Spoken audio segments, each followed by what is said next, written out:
Let me say that it's a very special honor to be at the closing of this inaugural Gombe State Investment Summit. I bring you the very warm greetings of His Excellency President Muhammadu Buhari on the success of this inaugural summit. I'd like to especially thank my brother and friend, Governor Muhammadu Inuwa Yahaya, and the government and people of Gombe State for the very warm reception that is always given to me and members of my team at all times that I've visited Gombe State, and today also at this very successful event.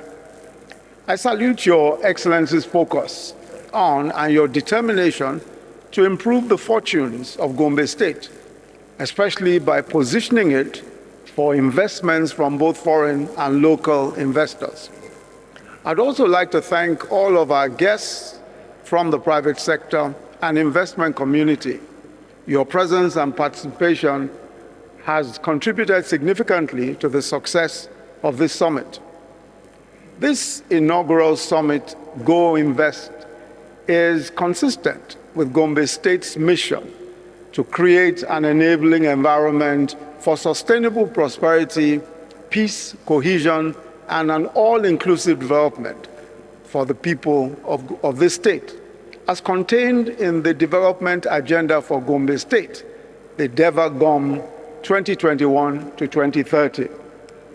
The development plan itself is perhaps one of the very few by a subnational to articulate a detailed long-term vision and a plan towards the transformation of the state.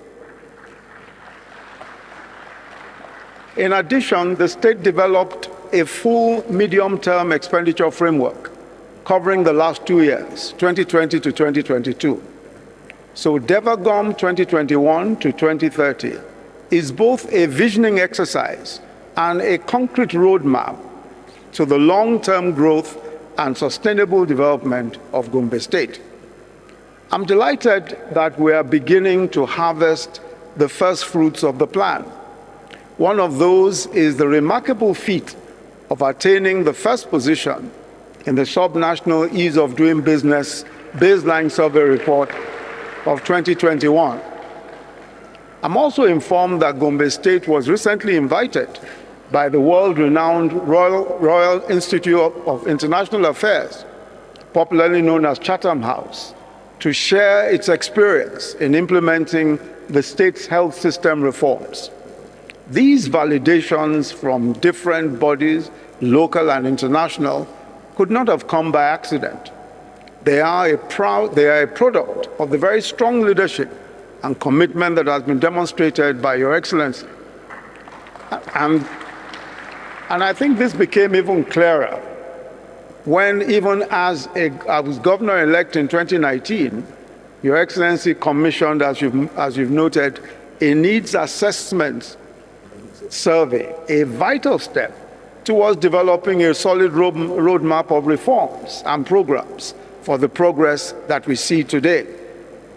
You will recall that just barely 18 months ago or so, I was here in Gombe for the 27th edition of the MSME clinics, where I visited the inspiring groundnut oil and the groundnut oil, as well as the processing hub for groundnut oil and rice and hundreds of bags of rice that we saw on that occasion. And these are being produced daily in this state. Today, we can confidently say that Gombe is taking its investment drive to the next level with this summit. The business environment is critical to the prosperity of our great country. And I want to repeat that, the business environment. And I think the Honorable Minister of Communications and Digital Economy captured the context very well. That the business environment, what we do, what we're able to do for the private sector, is critical for the prosperity of our great country. This has become even more critical as we have an incredible opportunity with the African Continental Free Trade Agreement. That free trade agreement stands to impact the Nigerian economy in several ways. The objectives of the agreement, or one of the objectives of the agreement, fundamentally aligns with the National Development Plan and, of course, also with the plan that's just been laid out by Gombe State. In boosting the competitiveness of Nigeria's exports, the trade agreement serves as a solid platform for cooperation on infrastructure development, on investment, on technology transfer, and on innovation. So there is a clear impetus for all branches and levels of the Nigerian government, as well as the private sector, to deliver concrete, ambitious, and critical policy interventions in order to take full advantage of the opportunities for the economy and, by extension, the entire continent. That is why in the past 6 years, the federal government has aggressively pursued, under the Presidential Enabling Business Council initiatives, the creation of an environment that allows Nigerian businesses at every level to operate without the bottlenecks and drawbacks that have come to characterize their interface with agencies and regulators. And I'm glad that Gombe State is at the center of the business enabling reforms which we have, which informs your standing as the #1 state in the Subnational Ease of Doing Business Survey Report ranking.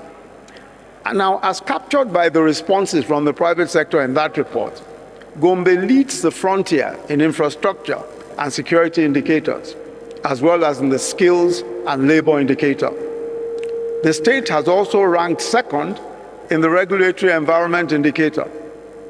Among the implemented reforms which led to that result includes the waiver on business premises registration for all new businesses, the downward review of right-of-way charges from 1,500 naira to 145 naira. Businesses also reported that registering property can be completed in about 7 days here in Gombe State.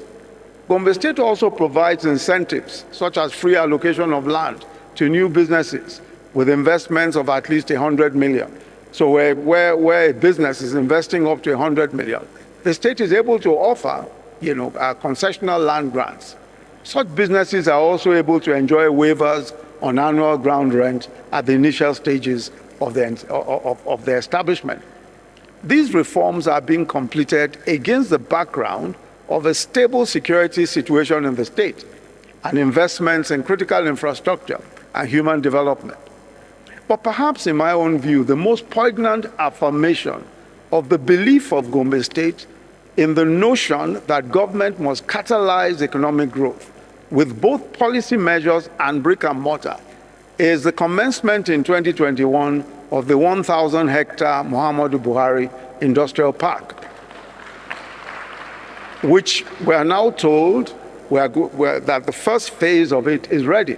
Over 369 hectares of that is ready. This is to be a purpose-built, fully resourced manufacturing and industrial processing hub designed to accommodate 10 mega factories. The project is important for the value-added functions of the factories and the accretion to both internal and national revenue and the jobs that it will create.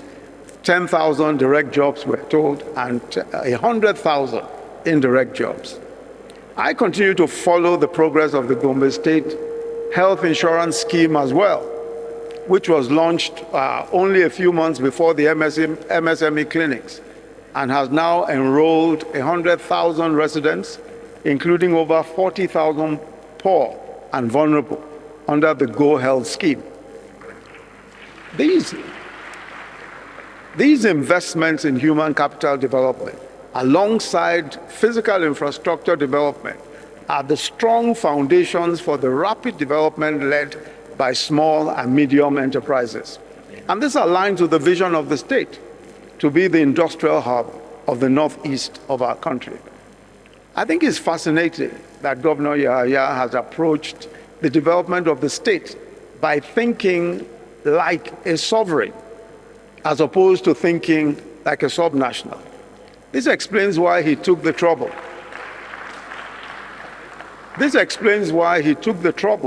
to draw up a 10-year development plan and an MTF, and takes the issues of creating an enabling business environment seriously. And this is as it should be. Gombe could rank very easily as a sovereign state. Its GDP is Gombe's GDP today is almost 3 times the GDP of Gambia, and is almost at the same level as the GDP of Liberia. So when you compare this state to actual sovereign states, you can see very clearly that the only way to plan the growth of this state is to plan it as you would plan the growth of a country. And I'm very happy that Governor Inuwa Yahaya is doing exactly that. As a progressive government, we remain committed to the policies and reform efforts that are geared towards economic diversification and improved productivity. We're proud of the giant strides that Gombe State has recorded so far, but more importantly, we are confident of the successful results of the programs currently being implemented by the state government and those that are underway in the areas of health, industrialization, and agriculture. We must all remain committed and focused, especially towards the economic diversification and improved productivity of our country. So we're proud of the giant strides that Gombe State has recorded so far. And we hope that all of what we'll be seeing in the next few years will be even more poignant and even much better than what we are seeing today. It is also evident to some of us that this state is poised for greater things in the next few years.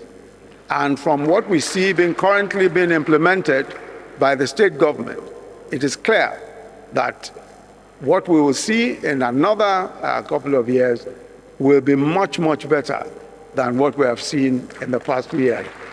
Gombe has become a reference point for business climate reforms.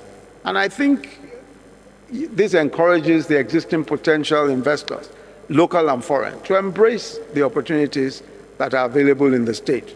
Let me once again thank the business community, private sector, and international investors for standing up to the current challenges of doing business today.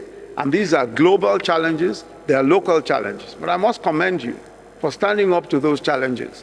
The future of our country rests in the hands of business owners, in the hands of entrepreneurs, and all over the state, all over the country. The successes that we have seen here in Gombe State is substantially on account of the effective collaboration of the private sector, the state government, and the federal government.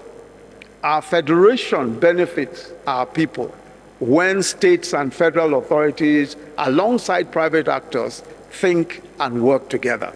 So let me again reemphasize the federal government's pledge to work with the Gombe State government to give you all the support that you need in order to ensure that your businesses and the business environment succeeds. God bless Gombe State. God bless the Federal Republic of Nigeria.